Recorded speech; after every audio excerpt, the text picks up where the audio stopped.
The interesting thing about my life, I'm going to share a bit of my story, is that when I was your age, I didn't believe in God. I thought it was all a load of rubbish, and I actually knew very little about what the Christian faith was all about. I grew up in the northeast of England, in Durham. I went to a comprehensive school, and I remember as a young child thinking, why can I think? I suddenly had an awareness of consciousness, perhaps, as a young child. I can't exactly remember the age, but I knew that I was a scientist from an early age. I always did my maths homework first. I got very stressed about English and history.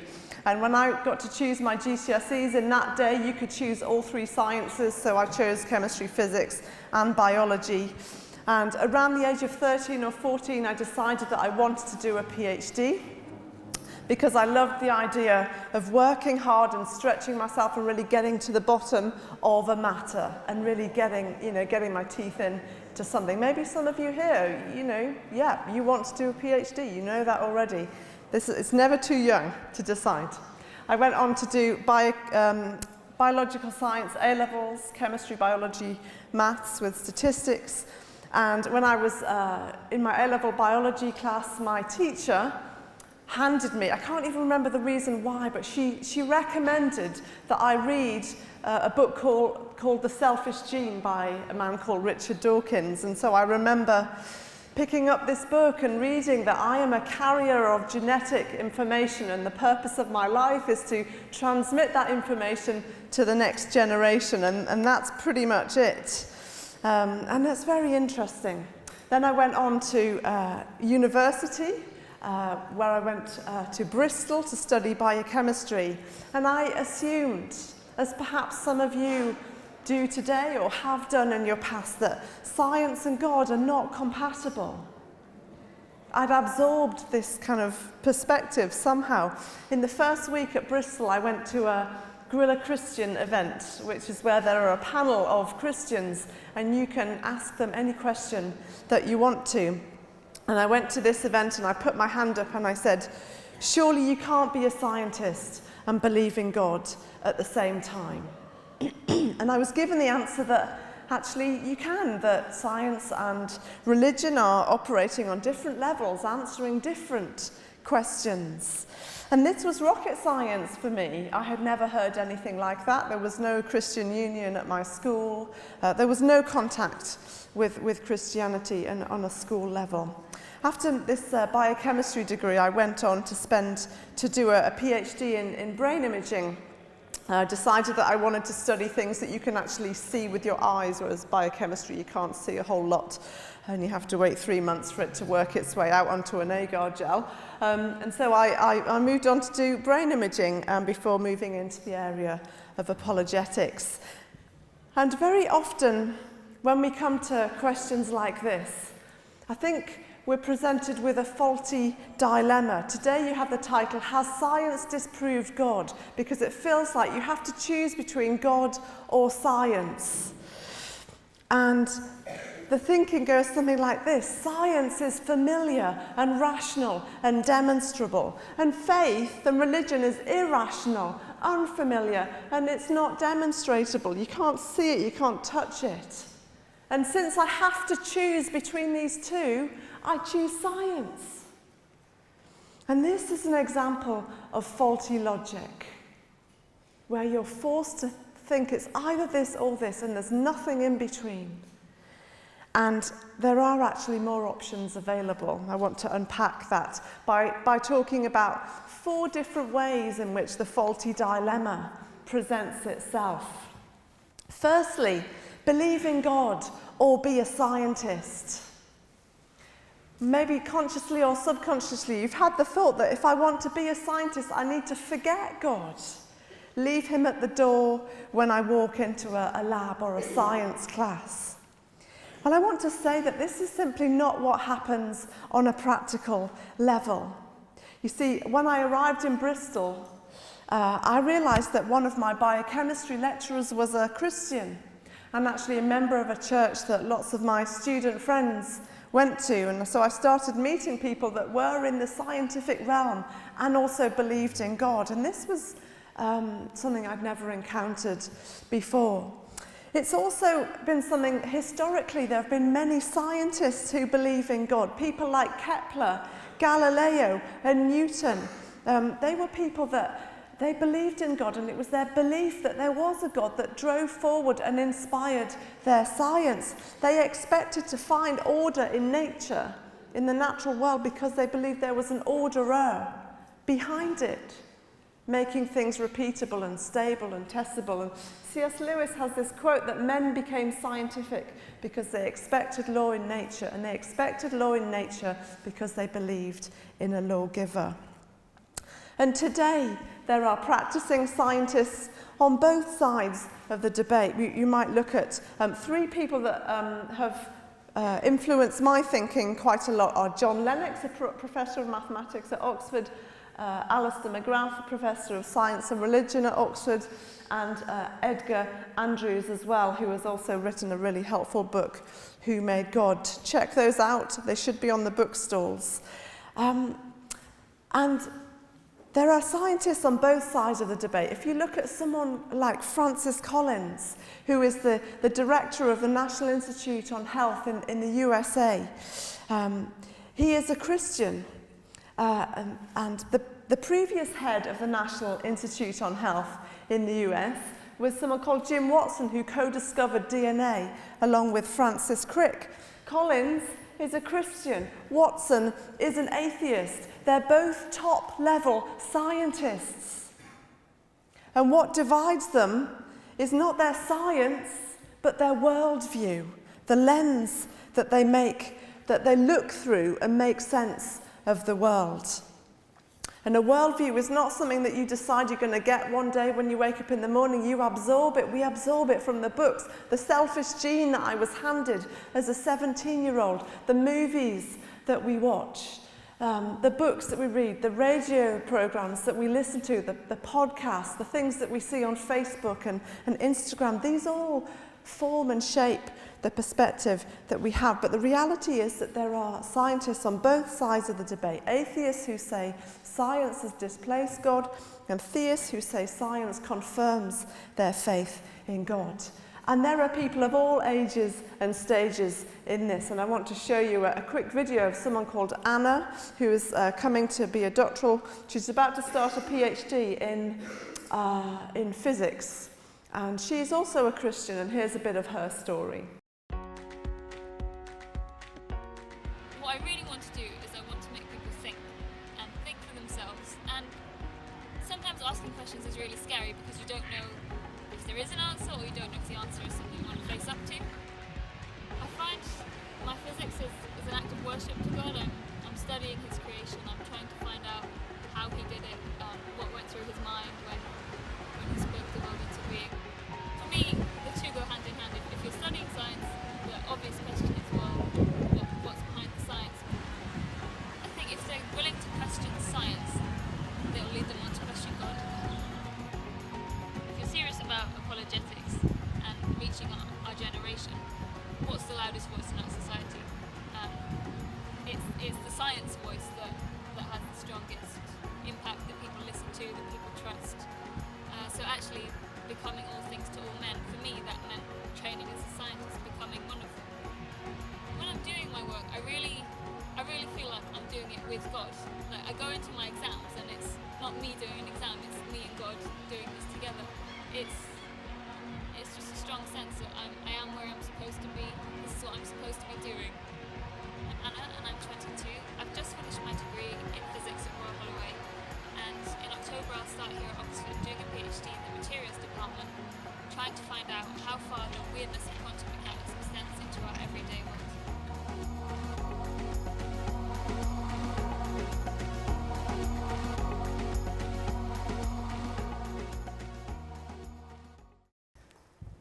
There are people of all ages and stages that do believe in God, and that their science actually, they're being a scientist with God.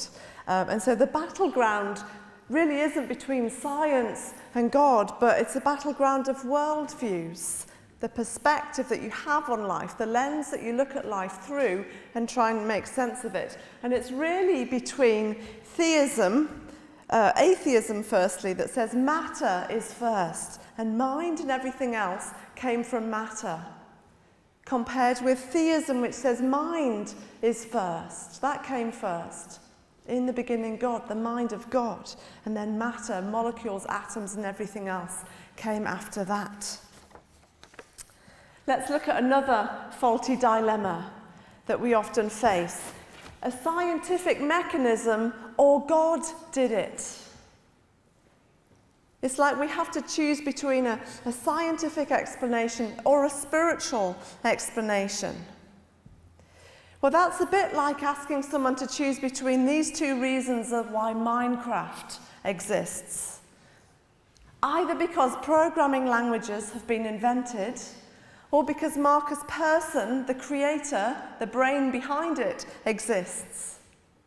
Now, we don't have to look at this for long before we realise these are both valid parallel explanations. One is describing mechanisms, the other agency behind it, and they're both valid.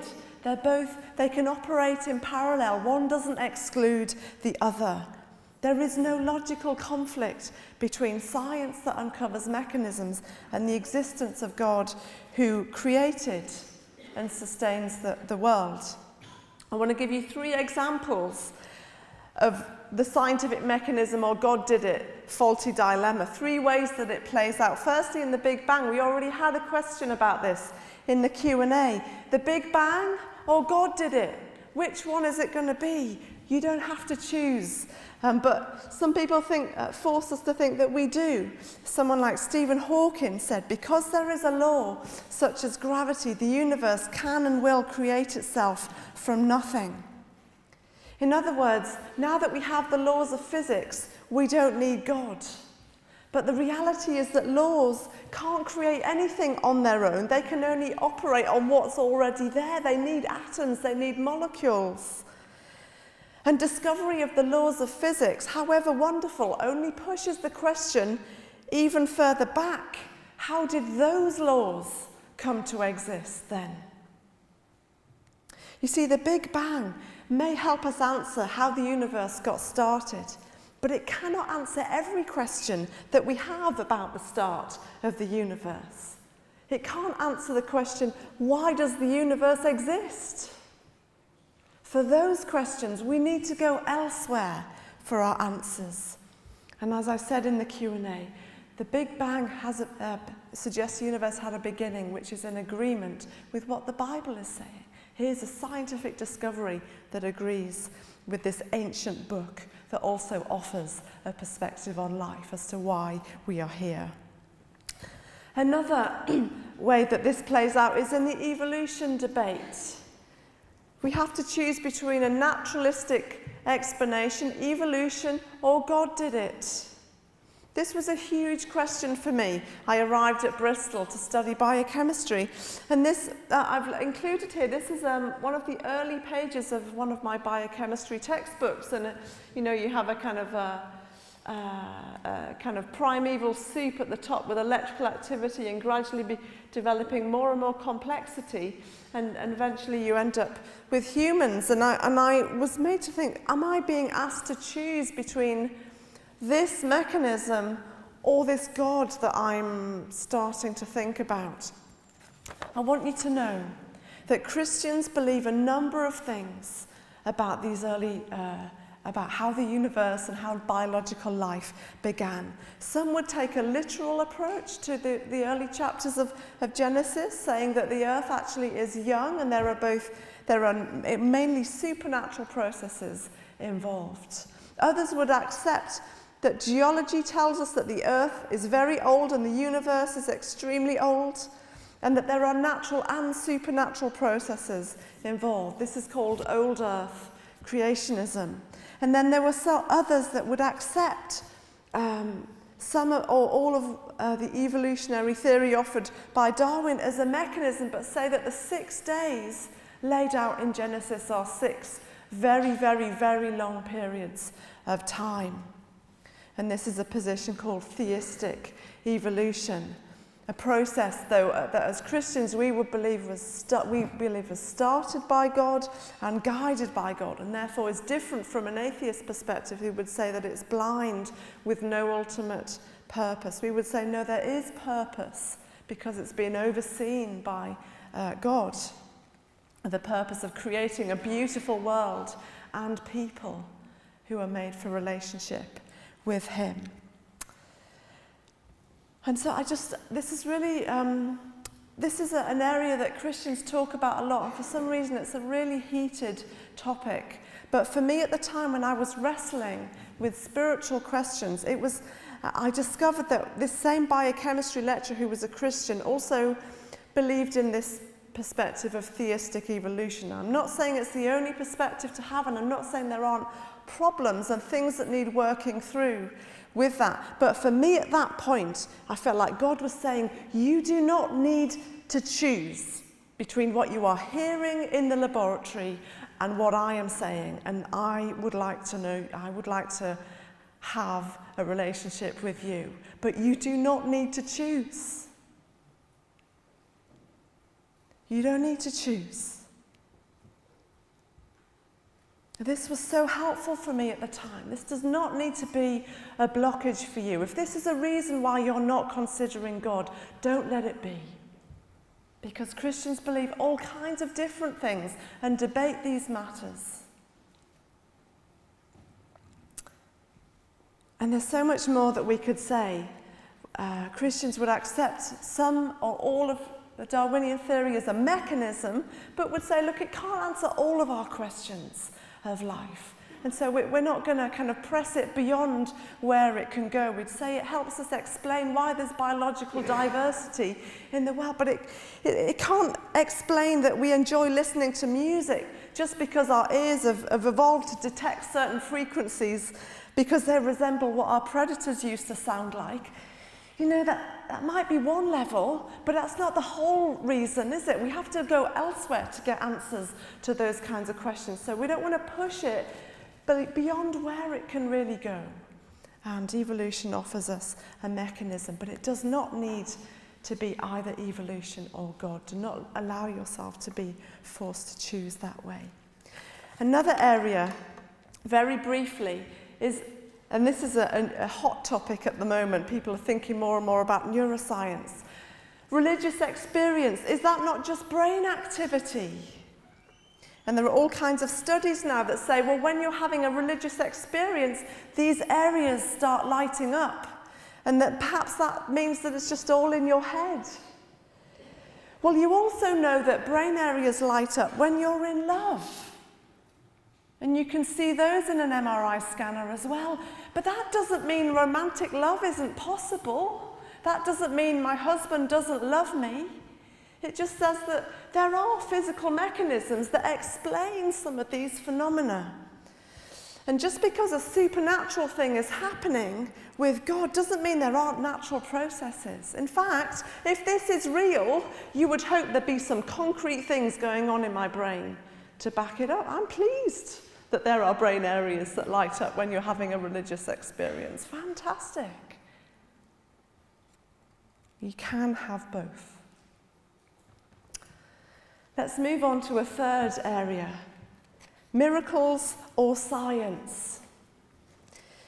The idea of miracles can pose a problem for us as scientists. The idea of God interfering with nature seems highly irrational and contradicts the scientific method. And sometimes we feel like we can either believe in miracles or we can be a scientist and be rational about these things. Well, I'd like to try and show you that miracles actually require science to be identified. Let's imagine you arrived here at the beginning of the day and you had £20 in your bag because you're going off somewhere afterwards, and you put your bag down in the main hall just to kind of leave it there for the day and go back to it at the end. And when you go back at the end of the day, there's only £10 in your bag. What do you conclude? Do you conclude that the laws of mathematics have been broken? Or do you conclude that the laws of England have been broken? You see, it's because we know that mathematics is stable and repeatable that you're able to say something else must have happened. Someone else must have come in from outside and done something extraordinary. You see, miracles are not anti-scientific. You need science in order to identify miracles. You need the natural in order to recognize the supernatural. You need the ordinary in order to recognize the extraordinary. It is precisely because Japan do not normally beat anybody at rugby that we're able to recognize last week's result as utterly unique and extraordinary. And Luke, one of the people who knew Jesus, wrote a biography called Luke's Gospel. And he was a medically trained professional man, a scientist, if you like. And he records many miracles of Jesus, including many kind of slightly more normal, mundane things, but he records also miracles, people being raised from the dead, healings, the virgin birth, and the resurrection. And he says it is because people do not normally rise from the dead that we are able to identify the resurrection of Jesus as utterly unique in all of history. You see, if God exists and has brought everything into this world, he would be capable of establishing laws that science can measure, and also occasionally suspending those laws to do something extraordinary. And he would do that not because he likes meddling with nature, but because he loves people. When I was studying in Bristol and still asking all of these questions, I dated an atheist who was very, very strong in his beliefs. And I don't know if you've ever been in that position, but when someone's beliefs are so strong, it's almost like they become yours. And I kind of absorb them as my own. And I remember a conversation with him, and we were talked about what we thought happened when we die. And I said, look, when you die, oblivion, that's it. And that came from him, and I was just thinking about that. And it wasn't until that ended later that I had space and time to think about what I actually really believed. And I remember thinking, what if there's a God anyway? What if there's a God anyway? Whether I want there to be one or not. Those of you that are scientists will know that right at the heart of good scientific practice is being open to new ideas. You have a hypothesis, you collect data. If it fits, your hypothesis was good. If it doesn't fit, you need to come back and rethink. But without being open to new ideas, no new discoveries would be made. Are you open to new ideas? You see, if one person has absolutely uniquely risen from the dead and claims that if we believe him and follow him, the same will happen to us, then that's not just a case of true for you but not true for me, thank you. That's either true for all of us or it's true for none of us and we can all go home. It changed everything for me. Finally, the final false dichotomy. You can be a thinker or you can be a person of faith. Faith represents retreat from the evidence. Don't ask me to put my faith in something for which there is no grounding. That's very unscientific. Dawkins has described faith as blind trust. Everyone has faith in something, and it's always based on the evidence.